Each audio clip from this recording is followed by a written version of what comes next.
तो हेलो दोस्तों, नमस्कार। स्वागत करता हूं आप सभी को हमारे YouTube चैनल सुनील ज्ञानम क्लासेस पर। तो दोस्तों, जैसा कि आप सभी जानते हैं कि क्लास 10 का एग्जाम बहुत ही नजदीक आ गई है, जो 17 फरवरी से होने वाली है, जिसके द्वारा आप सभी अपने अपने घरों में स्टडी करते होंगे, पढ़ाई करते होंगे, लगन से, धैर्य से, सावधानी पूर्वक पढ़ते होंगे। और आपका लक्ष्य होगा कि क्लास 10 में मैं 450 अंक ला करके मैं आपको दिखाऊंगा। ये आपका चैलेंज होगा।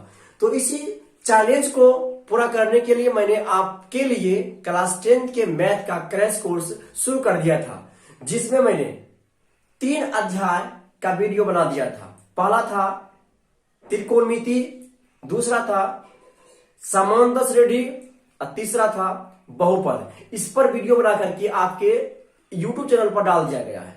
मैं उम्मीद करता हूं कि आप सभी देखे होंगे। दोस्तों, ये जो वीडियो बना करके डाला हुआ है, इसको यदि आप लोग अच्छी तरह से देख लीजिएगा, ठीक है, अब प्रैक्टिस कीजिएगा इस वीडियो को देख करके, तो मैं आपसे वादा करता हूं कि इससे बाहर क्वेश्चन आपके एग्जाम में नहीं आने वाले हैं। जो क्वेश्चन बताया गया है वही क्वेश्चन आएगा, ठीक है। और दोस्तों, यदि आप लोग हमारे चैनल पर नए हैं तो कृपया आप हमारे चैनल को सब्सक्राइब कीजिएगा, और वीडियो पसंद आएगी तो लाइक कीजिएगा। तो दोस्तों, शुरू करते हैं। द्विघात समीकरण अध्याय 4, द्विघात समीकरण। दोस्तों, आराम से देखिएगा। द्विघात समीकरण, द्विघात समीकरण, क्वाड्रेटिक इक्वेशन। दोस्तों, द्विघात समीकरण को पढ़ने से पहले आपको द्विघात बहुपद का जानकारी होनी चाहिए। आप लोग जानते होंगे द्विघात समीकरण, वही द्विघात बहुपद वैसा बहुपद जिसमें चर का अधिकतम घात 2 हो, उसे द्विघात बहुपद कहते हैं। क्या दोस्तों? वैसा बहुपद जिसमें चर का अधिकतम घात 2 हो, उसे द्विघात बहुपद कहते हैं। तो दोस्तों, समझिएगा कि जब द्विघात बहुपद को शून्य के बराबर कर दिया जाता है तो वह द्विघात समीकरण का निर्माण कर देता है, ठीक है, द्विघात समीकरण का निर्माण कर देता है। जैसे आप लोग जानते होंगे कि ax² plus bx plus c यह द्विघात बहुपद का व्यापक रूप है। जब इस व्यापक रूप को 0 के बराबर कर दिया जाएगा तो यही कहलाएगा आपका द्विघात समीकरण कहलाएगा। दोस्तों, आप लोग समझ गए होंगे, ठीक है। द्विघात समीकरण आप लोग समझ गए होंगे। जब द्विघात बहुपद को 0 के बराबर कर दिया जाता है तो वह द्विघात समीकरण का निर्माण कर देता है। ये इसको हम बोलेंगे द्विघात बहुपद का व्यापक रूप, और जब 0 के बराबर हो गया तो द्विघात समीकरण का व्यापक रूप कहलाएगा। ये आप लोग समझ गए होंगे। दोस्तों, जिस तरह से आप लोग जानते होंगे कि द्विघात बहुपद के 2 शून्यक होते हैं, एक होते हैं अल्फा और दूसरा होता है बीटा। उसी प्रकार से द्विघात समीकरण का भी 2 शून्यक होंगे, एक होंगे अल्फा होंगे और दूसरा बीटा होंगे। इसको आप बारीकी से समझने का प्रयास कीजिएगा। द्विघात समीकरण का भी 2 शून्यक होंगे, एक होगा अल्फा, इसको बोलते हैं अल्फा, इसको बोलते हैं बीटा बोलते हैं दोस्तों, ठीक है। दोस्तों, समझिएगा कि यदि आप लोगों को कहा जाएगा कि द्विघात समीकरण, द्विघात समीकरण के शून्यकों का योगफल क्या होगा, योगफल अर्थात अल्फा प्लस बीटा बराबर क्या होगा, तो आप लोग बोलिएगा, इससे बोलिएगा -b/a होता है, -b/a होता है। आप लोग याद रखिएगा, ठीक है। यदि बोलेगा कि द्विघात समीकरण के शून्यकों का गुणनफल क्या होगा, गुणनफल क्या होगा, तो आप लोग बोलिएगा c/a होता है। क्या? c/a होता है। इसको आप बारीकी से समझिएगा। दोस्तों, द्विघात समीकरण, ठीक है, द्विघात समीकरण को हम 3 विधि से हल करते हैं। कितनी विधि से? 3 विधि से हम इसको हल करेंगे। पहला आपका होगा गुणनखंड विधि से, गुणनखंड विधि से, और दूसरा आपका हो जाएगा सूत्र विधि से। क्या? सूत्र विधि से। और आपका सूत्र है तीसरा पूर्ण वर्ग विधि से, ठीक है। लेकिन हम मुख्य रूप से पढ़ने वाले हैं आज गुणनखंड विधि से और सूत्र विधि से। इस पर आधारित सवाल आपके एग्जाम में क्वेश्चन पूछा जाएगा दोस्तों, ठीक है। तो दोस्तों आप लोग समझ गए होंगे कि द्विघात समीकरण के जो मूल होते हैं या द्विघात समीकरण को हम 3 विधि से हल कर सकते हैं। ठीक है, 3 विधि से हल कर सकते हैं, ये आप लोग देख लिए होंगे। अब दोस्तों हम देखने वाले हैं कि द्विघात समीकरण के मूल क्या होता है। मूल, इसको हम जानते हैं दोस्तों, समझिएगा। मूल अर्थात जो होता है डी, इसके बारे में समझते हैं दोस्तों। समझिएगा कि एक होता है विवेचक, होता है विवेचक, विवेचक या इसी को बोलते हैं विविक्तर बोलते हैं, विविक्तर बोलते हैं, जिसको अंग्रेजी में बोलते हैं डिस्क्राइमिनेंट, DISCRIMINANT,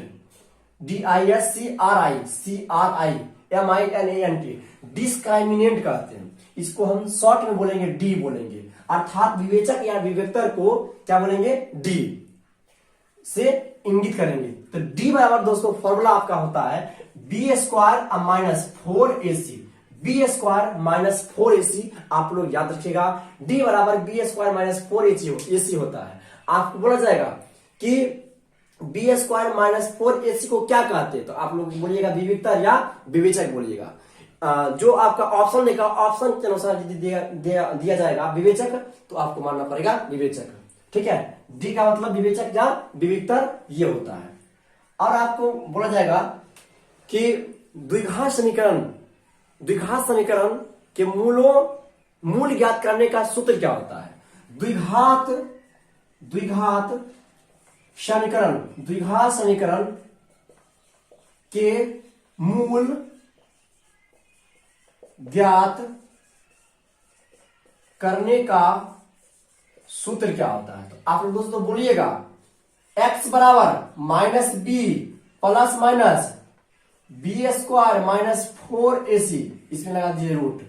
ठीक है, बटा 2a होता है, minus B plus minus root under B square minus 4AC बटा 2 होता है। तो इसको दोस्तों आप बोल सकते हैं इस तरह से, माइनस बी अब प्लस अब minus root under B square minus 4AC को आप डी बोलते, तो डी अब बटा 2a आप बोल सकते हैं या नहीं, अवश्य बोल सकते हैं दोस्तों। जिस तरह से आप जानते हैं कि द्विघात समीकरण का 2 शून्य होते हैं, अल्फा और बीटा। तो इसमें सिर्फ बोलेगा कि आप अल्फा का मान निकालिए, किसका, अल्फा का मान निकालिए।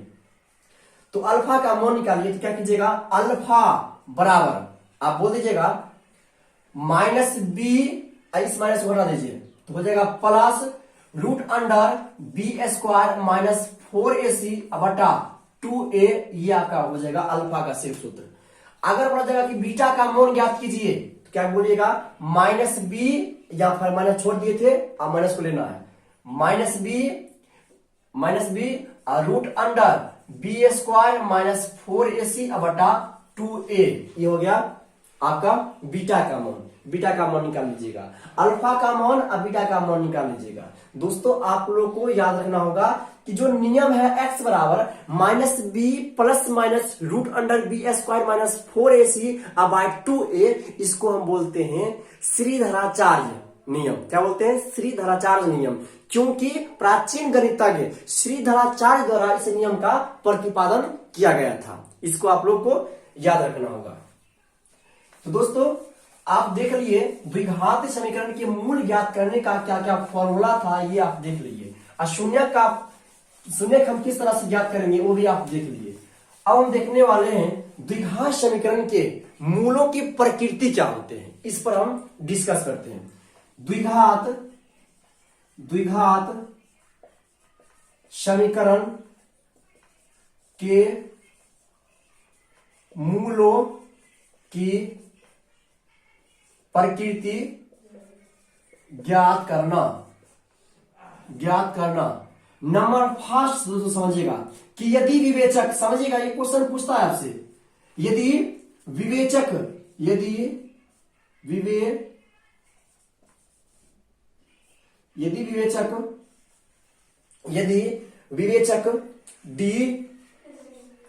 डी ठीक है, डी अगर बड़ा होगा 0 से, कहने का मतलब बी स्क्वायर माइनस 4AC यदि बड़ा होगा 0 से, देख लीजिए डी का मतलब क्या होता है, बी एक्स का माइनस 4ac बड़ा होगा, अर्थात जो मान होगा यदि वह धनात्मक आता है, धनात्मक मान निकलता है, धनात्मक होगा, तो इसका जो प्रकृति होगा वह मूलों की जो प्रकृति होगा, तो मूलों की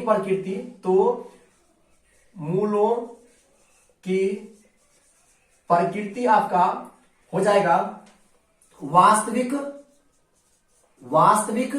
एवं भिन्न होगा। क्या होगा, वास्तविक एवं भिन्न होगा। इसको आप लोग याद रखिएगा कि यदि विवेचक डी, जो डी होगा वह यदि 0 से बड़ा होगा तो उसका जो मूल होगा, मूलों की जो प्रकृति होगा वो वास्तविक होगा एवं भिन्न होगा।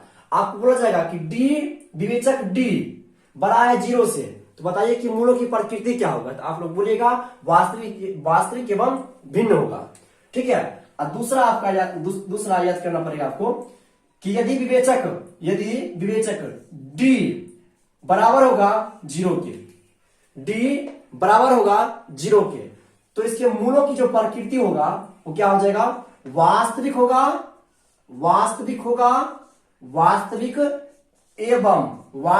एवं समान होगा। क्या होगा, समान होगा, अर्थात बराबर होगा। देख लीजिए बराबर है, डी का मान आ गया 0 के बराबर, मतलब वास्तविक होगा एवं समान होगा। इसको आप लोगों को याद रखना पड़ेगा। और एक और है, तीसरा है, यदि विवेचक डी वह छोटा होगा 0 से, अर्थात डी का जो विवेचक का जो वैल्यू आएगा वो निगेटिव में आएगा। क्या आएगा, निगेटिव में आएगा, तो इसका जो प्रकृति होगा वह वास्तविक नहीं होगा, वास्तविक नहीं होगा, अर्थात अवास्तविक होगा। क्या होगा, अवास्तविक होगा। दोस्तों आपसे क्वेश्चन पूछेगा कि यदि डी जो है छोटा है 0 से, तो इसके मूलों की प्रकृति क्या होगा, तो आप लोग बोलिएगा कि वास्तविक नहीं होगा, अर्थात अवास्तविक होगा। क्या होगा, अवास्तविक होगा। इसको आप लोग अच्छी तरह से समझने का, देखने का प्रयास कीजिएगा। अब दोस्तों हम एक बात और पूछते हैं, बोला जाएगा कि बी स्क्वायर माइनस 4ac को हम क्या बोलते हैं, तो आप बोलिएगा डी, ये तो मैं पहले आपको बता दिया था। अब दोस्तों हम देखने वाले हैं कि इस पर आधारित जो मैं बताया हूं क्वेश्चन, जो शुरू किया हूं, किस तरह से इस पर आधारित किसी भी क्वेश्चन को पूछता है, इस क्वेश्चन को अब हम करने वाले हैं। ठीक है, तो अब दोस्तों हम शुरू करते हैं क्वेश्चन को बनाना। देखिए हमारा पहला क्वेश्चन क्या है कि यदि द्विघात समीकरण ax square plus bx plus c बराबर 0 के मूल अल्फा एवं बीटा हो, तो अल्फा प्लस बीटा का मान क्या होगा, अल्फा प्लस बीटा का मान क्या होगा। दोस्तों हम आपको बताए थे कि द्विघात समीकरण के, ठीक है, मूलों का योगफल जो होगा वो क्या होता है, माइनस बी बटा ए होता है। देख लीजिए, तो इसमें माइनस बी यही हो जाएगा, बी माइनस बी हो जाएगा बटा ए का मान आपका ए कहलाएगा, ए, तो यही आपका आंसर हो गया। जिस तरह से एक दीजिए, देख लीजिए, और आपका देख लीजिए क्वेश्चन नंबर 4 देख लीजिए, ये 4 देख लीजिए, आपको समझ चला आएगा। कहता है कि द्विघात समीकरण 4x स्क्वायर प्लस 1, ठीक है, बराबर 0 हो तो मूलों का योग बताइए। मूलों का योग अर्थात अल्फा प्लस बीटा बराबर क्या होगा, तो होता है माइनस बी बटा ए होता है। इसमें देखिए ये हुआ ए का मान, ये हुआ बी का मान, और ये हुआ सी का मान। देख लीजिए A X square plus B X, B का मान 4, 80 का मान आपका 1 कहलाएगा। ठीक है, तो माइनस बी, तो बी का मान 4 है, 4 या माइनस तो माइनस बटा ए का मान आपका 4, ये कैंसिल हो गया तो आ गया -1, ये आपका राइट आंसर चला आया। तो 1 और 4 हो गया, कैंसिल हो गया। दोस्तों आप लोग याद रखिएगा कि A X square plus B X plus C बराबर 0 द्विघात समीकरण तभी कहलाएगा जब ए बराबर, ये जो है कभी 0 के बराबर नहीं होगा। तो अगर ए 0 के बराबर हो गया तो यह द्विघात समीकरण नहीं कहलाएगा। और आप लोग जानते होंगे कि ए, बी और सी क्या होता है, कोई वास्तविक संख्या होता है। ठीक है, इसको आप लोग याद रखिएगा।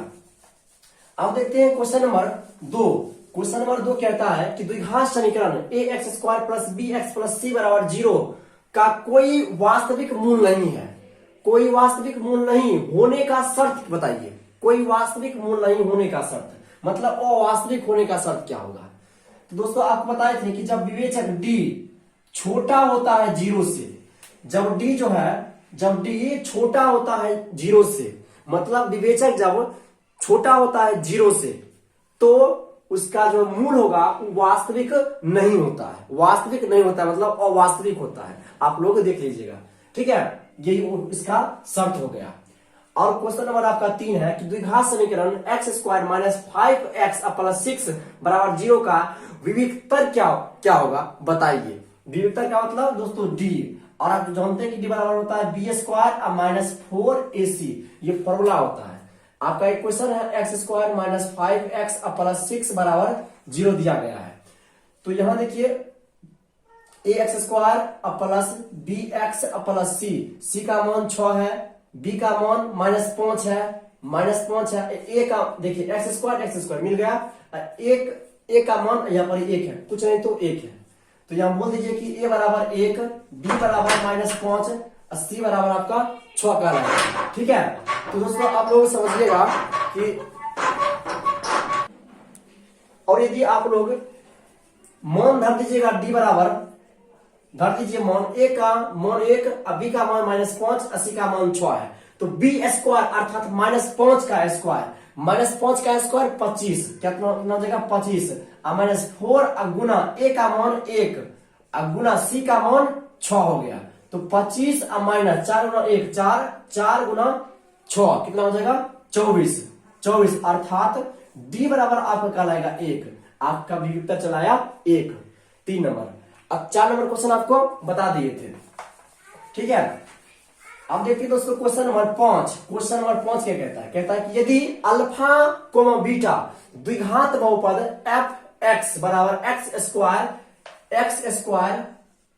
स्क्वायर माइनस 3x प्लस 5 के मूल हो, तो 1 by alpha plus 1 by beta क्या बोलता है, 1 by alpha plus 1 by beta का मान ज्ञात कीजिए। दोस्तों आप लोग भिन्न का जोड़ समझते होंगे, जानते होंगे, जैसे कि 1/2 प्लस 1/3, आप लोग एलसीएम लेते हैं कितना 6 लिए, तो 3 प्लस इस तरह से करते थे 2 कर रहे थे, उसी तरह से आप इसको कर लीजिए, एलसीएम ले लीजिए, तो हो जाएगा alpha beta, alpha beta plus alpha, इसको आप बोल सकते हैं अल्फा प्लस बीटा बटा अल्फा इंटू बीटा, ये आप बोल सकते हैं।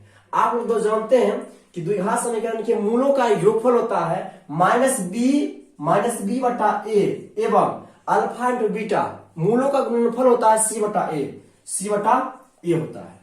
देख लीजिए, आप मान भी पुट कर सकते हैं, या ए कैंसिल हो गया, बच गया माइनस बी बटा ए, माइनस बी बटा सी बच गया, माइनस बी अर्थात देख लीजिए बी का मान -3 है, तो -3 अब पहले वाला यहां माइनस बटा सी का मान 5 हो गया, माइनस प्लस, तो 3/5 ये आपका आंसर चला आया, ठीक है। दोस्तों मैं उम्मीद करता हूं कि आप लोग समझ रहे होंगे तो कृपया इस चैनल को सब्सक्राइब कीजिएगा, लाइक कीजिएगा और शेयर कीजिएगा, ठीक है, क्योंकि यही क्वेश्चन आपके एग्जाम में आने वाले हैं, इससे बाहर एक भी क्वेश्चन नहीं आने वाले, जो बताऊंगा मैं क्वेश्चन वही क्वेश्चन को आना ही है, ठीक है। अब दोस्तों क्वेश्चन नंबर 6 कहता है कि बी स्क्वायर माइनस 4ac को क्या कहते हैं, विविक्तर कहते हैं या विवेचक कहते हैं, क्या बोलते हैं, विवेचक या विविक्तर कहते हैं। ये लोग आप लोग याद रखिएगा इसको।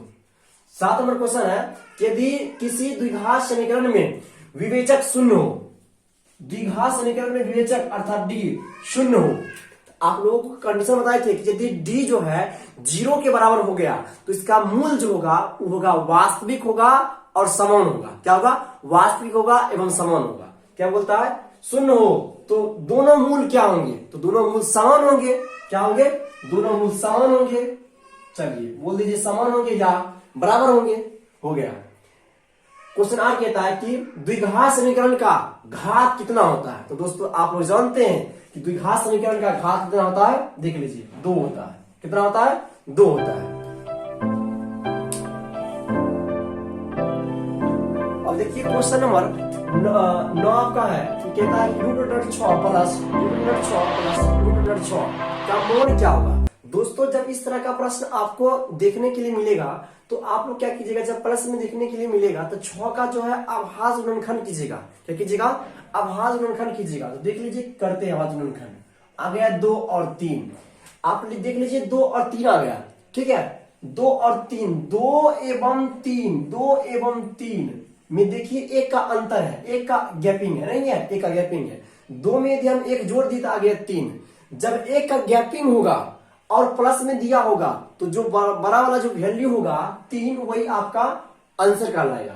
तो इसका आंसर क्या हो जाएगा, 3 आपका आंसर कहलाएगा।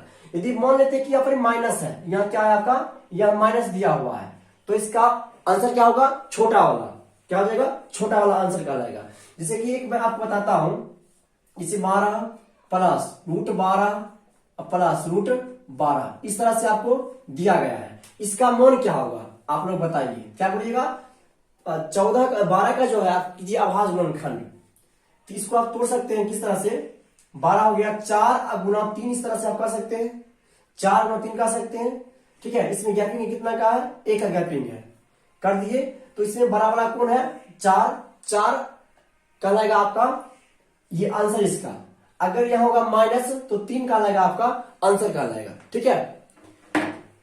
तो अब देखिए दोस्तों क्वेश्चन नंबर 10 के कहता है, क्वेश्चन नंबर 9 आप समझ गए होंगे कि यदि प्लस होगा तो बड़ा वाला वैल्यू होगा उसका आंसर, अगर माइनस होगा तो छोटा वाला उसका वैल्यू होगा। अब क्वेश्चन नंबर 10 कहता है, क्वेश्चन नंबर 10 है कि x स्क्वायर माइनस 4 बराबर 0, इसका मूल बताइए। तो क्या कीजिएगा, एक्स स्क्वायर बराबर जो -4 है उसको बराबर के उस तरफ भेज दीजिए, तो आ जाएगा प्लस में 4। तो x बराबर हो जाएगा रूट अंडर 4 प्लस माइनस, तो x बराबर हो जाएगा प्लस -2, चूंकि रूट 4 का वर्गमूल होता है कितना, 2 होता है। प्लस माइनस लगा दीजिए, ये आपका मूल का एक प्लस में 2 आएगा और एक माइनस में 2 आएगा, ठीक है। अब क्वेश्चन नंबर 12 आप लोग देख लीजिए, गुणनखंड विधि से हम हल करते हैं। कहता है कि गुणनखंड विधि से x square plus 7x plus 12, x square plus 7x plus 12 का मूल बताइए। दोस्तों जब गुणनखंड विधि से बोलेगा, जब गुणनखंड विधि से बोलेगा समझ लीजिए क्या बोलते हैं हम, कि कीजिएगा क्या, गुना करके आपको 12 पुराना है, ठीक है, गुना करके आपको 12 पुराना है, जोड़ घटाव करके आपको 7 पुराना है। तो किस तरह से पुराएंगे, तो जो 12 है ना अचर, जो 12 है, 12 का आप कर दीजिए अभाज्य गुणनखंड, तो हो जाएगा 2 से 6, 2 से 3। आप लोग दिमाग लगा लीजिए, हम बोले कि गुना करके आपको पुराना है 12, इसी जिसको आप गुना कीजिएगा उसी को जोड़ करके आपको पुराना है 7, जिसको गुना किए हैं उसी को जोड़ करके पुराना है 7। कैसे होगा आप लोग देखिए, यदि 2 गुना 2 कर दिए 4 अब गुना 3 कर दिए, आ गया 12, 4 3 7 पुर गया, ठीक है। तो आप लोग क्या कीजिएगा, एक्स स्क्वायर अब प्लस 4 था तो 4x अब प्लस 3x, 7x के बदले में हम लिख दिए, अब प्लस 12 कर दिए, बराबर 0 है, 0 हम कर दिए। अब कॉमन लेते हैं, ठीक है, 2 का पेड़ लगा करके कॉमन लेते हैं, इसमें कॉमन आ जाएगा x अब प्लस 4 अब प्लस, इसमें कॉमन आएगा 3 आएगा, तो x अब प्लस 4 बराबर 0 हो गया। तो जो बाहर में है उसको अंदर कर लीजिए, x plus 4 into x plus 3 plus x plus 4, दोनों में से किसी एक को आप लिख लीजिए, लिख लिए बराबर 0 कर दीजिए। अब x प्लस 3 बराबर 0 कर दीजिए, तो आ जाएगा x बराबर -3। अब पुनः x प्लस 4 बराबर 0 कर दीजिए, तो x बराबर -4 कर जाएगा। ये आपका चलाया मूल चलाया, एक मूल आया -3 और एक मूल आया आपका -4 आ गया, ठीक है। दोस्तों मैं समझता हूं कि आप लोग इसको अच्छी तरह से समझ रहे होंगे, ठीक है। अब दोस्तों देखिए क्वेश्चन नंबर 13 को आप लोगों को समझना होगा, ठीक है। ये क्वेश्चन आपको 2 या 3 नंबर का क्वेश्चन पूछ सकता है। कहता है कि ऐसे 2 संख्या ज्ञात करें जिसका योग 27 और गुणनफल 182 हो। योग कितना हो, 27 हो और गुणनफल 182 हो। आप लोग पढ़ लिए होंगे, ठीक है। तो दोस्तों 2 संख्या बोलता ज्ञात करने के लिए आपको 2 संख्या कौन सा आपको मालूम नहीं होगा, तो आप लोग क्या कीजिएगा, मान लीजिएगा, माना कि पहला पहला संख्या बराबर x है, पहला संख्या आपका x है, तो आप लोग बताइए दूसरा क्या होगा, दूसरा संख्या क्या हो जाएगा, दूसरा संख्या आपका हो जाएगा दोस्तों 27। आपका जो योगफल दिया हुआ 27, 27 माइनस एक्स कर दीजिए तो आपका दूसरा मान मालूम चल जाएगा। पहला वैल्यू आपका था x और दूसरा हो जाएगा 27 माइनस एक्स हो जाएगा। ठीक है, ये आपका दूसरा संख्या का रहेगा और दोनों को यदि आप जोड़ दीजिएगा तो आपको प्राप्त हो जाएगा 27। देख लीजिए जोड़ते हैं x अब प्लस 27 अब माइनस एक्स जोड़ दीजिए तो आपका आ गया 27। देख लीजिए बोला गया कि दोनों का योगफल 27 है, देख लीजिए आ गया 27, आ गया 27। ठीक है, मान लीजिए क्या बोलता है, जिसका योग इतना और गुणनफल अर्थात x इंटू 27 माइनस एक्स बराबर, या गुणनफल है गुना है, बराबर 182 हो। इसको हमको सॉल्व करना है तो x गुना 27 हो गया 27x माइनस एक्स स्क्वायर बराबर 182 आपका हो जाएगा। ठीक है, इसको आप इस तरफ ले आइए तो 27x minus x square minus 182 बराबर 0 होगा। इस तरफ प्लस था, इस तरफ आ गया तो आ गया माइनस। ठीक है, इसको आप घात के रूप में पहले सजा दीजिए, हो जाएगा minus x square minus 27x minus 182 sorry plus x बराबर 0। इसको माइनस को हटा दीजिए, माइनस को हटा दीजिए। क्या माइनस को हटाने के लिए आपको माइनस से गुणा करना पड़ेगा, तो जहां माइनस था वहां हो जाएगा प्लस, जहां प्लस है वहां हो जाएगा माइनस। माइनस से गुणा कर दीजिएगा तो हो जाएगा एक्स स्क्वायर माइनस 27x अब प्लस 182 बराबर 0 कीजिएगा। दोस्तों जिस तरह से बताए थे क्वेश्चन नंबर 12 उसी तरह से देखिए उसी फॉर्म में आ गया। आपको पुनः गुना करके 182 पुराना है, जोड़ घटाव करके आपको पुराना है माइनस 27 पुराना है। यदि माइनस 14 कीजिए अब गुना माइनस 13 कीजिए तो आप लोग देख लीजिएगा 182 चलाएगा, आप इसे गुणनखंड कर दीजिए। ठीक है, आपको हो जाएगा 14 अब गुना 13, जब कीजिएगा तो आपका आ जाएगा 182। ठीक है, 182 चलाएगा। इसी को जब जोड़िएगा आप तो माइनस 27 चलाएगा, तो इसको लिख सकते हैं आप लोग एक्स स्क्वायर माइनस इसके बदले में minus 14x minus 13x plus 182 बराबर 0 लिख सकते हैं। ठीक है, अब पुनः कर सकते हैं, इसे कॉमन आप ले सकते हैं, कॉमन ले लीजिए, आ जाएगा x कॉमन से तो x माइनस 14 अपना माइनस लिए 13 कॉमन तो x माइनस 14 बराबर 0 हो जाएगा। तो जो बाहर में है उसको अंदर कर लीजिए तो हो जाएगा x माइनस 13 अपना x माइनस 14 बराबर 0। तो x बराबर x माइनस 13 बराबर कर दीजिए 0 और x माइनस 14 बराबर कर दीजिए 0। तो x बराबर आ गया आपका 13 अपना x बराबर आपका चला आया 14। तो जो आपका जो बोला मूल बोला जो संख्या दो बोला है, एक संख्या आ गया 13 और एक संख्या आ गया आपका 14 आ गया। ठीक है दोस्तों मैं सब उम्मीद करता हूं कि आप लोगों से कि आप लोग समझ गए होंगे। और क्वेश्चन नंबर आपका एक और है, लास्ट क्वेश्चन है कि दो क्रमागत धनात्मक पूर्णांक ज्ञात करें जिसके वर्गों का योगफल आपको दिया हुआ है, वर्गों का योगफल आपको दिया हुआ है कितना है 365 है दोस्तों, कितना है 365।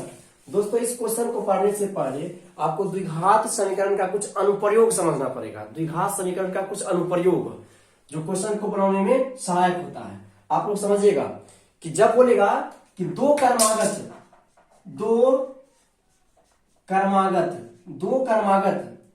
धनात्मक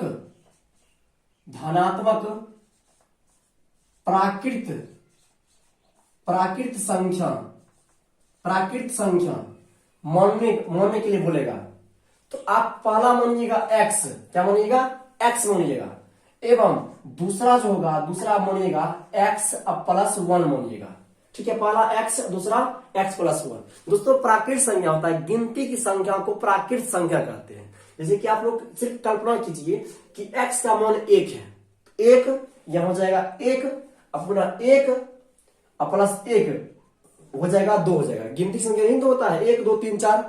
अब बोलेगा पुनः तीसरा मानिए, क्या बोलेगा x प्लस 2, चूंकि 1 प्लस 2 3। चौथा मानिए x प्लस 3। इस तरह से आप लोग मान लीजिएगा।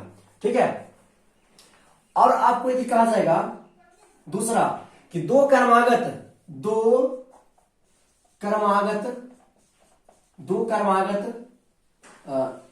सम पूर्णांकों को मोड़िए। तो आप लोग क्या मानिएगा, दो क्रमागत सम पूर्णांक। आप पहला मानिएगा सम, तो सबसे छोटी सम संख्या है 2, तो आप मानिएगा 2x। पहला क्या मानिएगा 2x, और दूसरा मानिएगा 2x प्लस 2x प्लस 2। हमेशा देखिए x का मान अगर 1 धरे तो आ जाएगा 2 गुना 1 बराबर 2। यहां भी देख लीजिए 2 गुना 1 प्लस 2 बराबर 4। सम संख्या तो ये होता है 2 4। अपना बोलेगा आपको कि तीसरा मानिए, क्या मानिएगा 2x प्लस 4, तो आ गया आपका 6। चौथा मानिए 2x प्लस 6। इस तरह से आप लोग मान लीजिएगा, ठीक है। पहला क्या माने थे आप सम संख्या, पहला माने 2x और दूसरा क्या माने थे 2x प्लस 2। और तीसरा बोलेगा कि दो क्रमागत विषम, क्या बोलेगा विषम पूर्णांक मानिए। तो आप लोग क्या मानिएगा, पहला सम संख्या में पहला क्या मानिएगा 2x प्लस 1, ठीक है 2x प्लस 1, ठीक। और दूसरा क्या मानिएगा आप लोग, दूसरा मान लीजिएगा 2x प्लस 2x प्लस 1 हो जाएगा 3 हो जाएगा, ठीक है। आप लोग को बता देते हैं, 1 मिनट। विषम पूर्णांक है तो इसके लिए करना पड़ेगा 2x प्लस 1 अपना 2x प्लस 3 मान लीजिएगा, 2x प्लस 3। चूंकि इसका मान हो गया 1, तो 2 प्लस 1 3, अपना यहां दे दीजिए 3, तो 2 और 3 कितना हुआ 5। अपना तीसरा बोले मान लिख लेता हूं 2x प्लस कितना यहां जोड़े ताकि पूरा जाएगा 7 5। चौथा बोलिए 2x प्लस 7 आ गया 9। तो ये आपको विषम पूर्णांक मानना होगा। पहला विषम पूर्णांक 2x प्लस 1, दूसरा 2x प्लस 3, तीसरा 2x प्लस 5, पांचवा पहला दूसरा तीसरा और चौथा हो गया 2x प्लस 7। इस तरह से आप लोग मानिएगा, ठीक है। उसी तरह से देखिए क्वेश्चन आपको दिया हुआ है, ये क्वेश्चन दिया हुआ है सबसे महत्वपूर्ण है, ये क्वेश्चन आने की संभावना है दोस्तों। इसी तरह का क्वेश्चन आपके एग्जाम में पूछेगा, इसलिए आपको इन सभी क्वेश्चनों को रिवाइज करने की आवश्यकता है। सिर्फ क्वेश्चन कहता है कि दो क्रमागत धनात्मक पूर्णांक ज्ञात करें। तो आप मान लीजिएगा दो क्रमागत धनात्मक पूर्णांक है x प्लस 1 है, ज्ञात करें जिसके वर्गों का योगफल अर्थात x स्क्वायर प्लस योगफल बोला है x प्लस 1 का होल स्क्वायर का योगफल 365 है। दो क्रमागत धनात्मक पूर्णांक ज्ञात कीजिए। हम मान लीजिए x प्लस 1 दो धनात्मक पूर्णांक, इसके वर्गों का योगफल मतलब प्लस कितना है 365 है। तो इसको आप हल कीजिए x स्क्वायर प्लस, आप लोग जानते होंगे कि a प्लस बी का होल स्क्वायर होता है a square plus 2ab plus b square. उस तरह से इसको तोड़ दीजिए तो x स्क्वायर प्लस 2a का मान x इंटू बी का मान 1 प्लस बी स्क्वायर 1 का स्क्वायर 1 बराबर 365। तो x square plus x square अपना 2x प्लस 1 माइनस 365, इसको इस तरफ लाइए बराबर 0। अब देखिए x स्क्वायर हो गया 2x square plus 2 plus 1 minus 365 हो गया माइनस 364 बराबर 0। इसे दो कॉमन लीजिए तो आ जाएगा x square plus x minus 182 बराबर 0। दो को आप उस तरफ भेज दीजिए तो आ जाएगा 0। x square plus x minus 182 बराबर 0। अब पुनः क्या करना है आपको, गुना करके माइनस 182 पुराना है, जिसको गुना किए हैं उसी को जोड़ करके आपको पुराना है 1। x का मतलब 1 आपको पुराना है। तो यदि आप लोग प्लस 14 गुना माइनस 13 कीजिएगा तो माइनस 182 पूरेगा या नहीं, इसका कर दीजिए आवाज गुणनखंड तो आ जाएगा 14 गुना 13 आ जाएगा, ठीक है। अब प्लस पुराना है जहां पर ही तो आप कर दीजिएगा 14 माइनस 13 कर दीजिएगा, तो हो जाएगा एक्स स्क्वायर अब plus 14x minus 13x minus 182 बराबर 0। x के बदले में हम 14x माइनस 13x लिखे, ताकि दोनों जोड़िएगा तो आ जाएगा आपको x आएगा कॉमन, तो x प्लस 14 माइनस 13 कॉमन लीजिए तो x प्लस 14 बराबर 0। जो बाहर में उसको अंदर कीजिए, x माइनस 13 अपना जो अंदर में उससे दोनों से एक निकाल लीजिए, x प्लस 14 हो गया x माइनस 13 बराबर 0 अपना x प्लस 14 बराबर 0। x बराबर आपका 13 एक हो गया, x बराबर 1 माइनस 14 हो गया। तो ये माइनस वाला आपका आंसर नहीं होगा, क्योंकि आप जो धनात्मक पूर्णांक माने हैं वो कैसे माने हैं, प्लस में माने हैं, इसलिए ये वाला माइनस वाला नहीं होगा। जो प्लस में उसी वही सिर्फ मान्य होगा। x बराबर 13, एक और x plus 1, x plus 1, x का मान 13 है, तो 13 प्लस 1 बराबर 14। एक आ गया आपका धनात्मक पूर्णांक 13, दूसरा हो गया आपका 14 हो गया। तो 13 और 14 को गुणा कीजिएगा तो आपको इसका वर्गों का योगफल जब कीजिएगा तो आपका आ जाएगा 365 चला आएगा। तो दोस्तों मैं उम्मीद करता हूं कि आप लोग इन वीडियो को अच्छी तरह से देखे होंगे, समझे होंगे। मैं आपसे उम्मीद कराता हूं कि जो क्वेश्चन मैं आपको बताया हूं इससे बाहर आपके एग्जाम में इससे 1% बाहर नहीं आएगा। जो मैं क्वेश्चन आपको बताया हूं आज उससे बाहर 1% भी नहीं आएगा। इसलिए जो क्वेश्चन मैं बताया हूं इसको आप प्रत्येक दिन इसको प्रैक्टिस करने का प्रयास कीजिएगा। ठीक है दोस्तों, यदि आप लोग हमारे चैनल पर नए हैं तो कृपया आप हमारे चैनल को सब्सक्राइब कीजिएगा, लाइक कीजिएगा और शेयर कीजिएगा। Thank you.